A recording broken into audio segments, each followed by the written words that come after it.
નમસ્કાર દર્શક મિત્રો, જીટીપીએલ જુનાગઢ ન્યૂઝમાં આપ સૌનું હાર્દિક સ્વાગત છે. જોઈએ આજના મુખ્ય સમાચાર.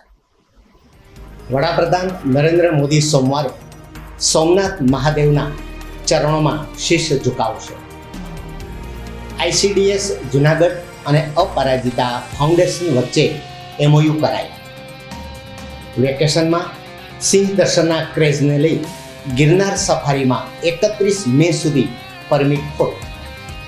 ઉત્તર પ્રદેશના શખ્સને પોલીસે ગાંજાના જથ્થા સાથે ઝડપી વધુ તપાસ હાથ ધરી. મુખ્ય સમાચાર જોઈએ એ પહેલા લઈએ એક નાનકડો વિરામ.